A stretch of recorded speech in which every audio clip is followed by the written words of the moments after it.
एकनाथ शिंदे आणि शरद पवारांच्या बैठकीमध्ये काय चर्चा झाली हे आम्हाला कुठे माहिती। पत्रकारांसोबतच्या अनौपचारिक गप्पांमध्ये उद्धव ठाकरे यांनी हे वक्तव्य केलंय।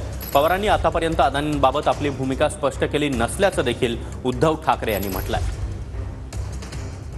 शिवसेना पक्षप्रमुख राजधानी दिल्लीमध्ये आहेत आणि आज राष्ट्रवादी काँग्रेसचे अध्यक्ष शरद पवार त्यांची खरं तर भेट घेणार आहेत। ताई, काय प्रयोजन असेल या भेटीचं? कारण पत्रकार परिषद आहे आणि त्यानंतर साहेब उद्धवजींना भेटणार आहेत। मला नाही याची माहिती, मी पार्लमेंटला चालले, मला वाटतं पवार साहेबच सांगू शकतील तुम्हाला। आम्ही लोकप्रतिनिधी आहोत, आम्ही अनेक मंत्र्यांकडे आम्ही सामाजिक कामं घेऊन जात असतो। मी दिल्लीमध्ये असले की मिनिमम 2 ते 3 मंत्र्यांना रोज भेटते।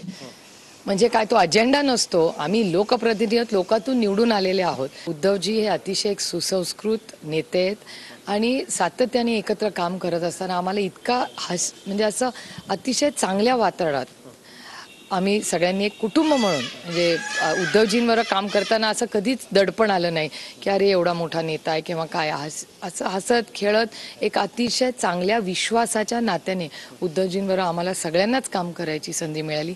हा उद्धवजींच्या मनाचा मोठेपणा आहे की ते एवढं चांगलं आमच्या सगळ्यांबद्दल, कारण का काँग्रेस आणि राष्ट्रवादी काँग्रेसचा उद्धवजीं किंवा शिवसेना म्हणजे आजही शिवसेनेचा कुठलाही छोटा मोठा कार्यकर्ता हा आम्हाला प्रियच आहे आणि आम्ही एकत्र मिळून महाराष्ट्रासाठी महाविकास आघाडी म्हणून सगळे काम करतो। व्हिडिओ जर्नलिस्ट राकेश कुमारसह मी संदीप राजगोळकर, TV9 मराठी, नवी दिल्ली।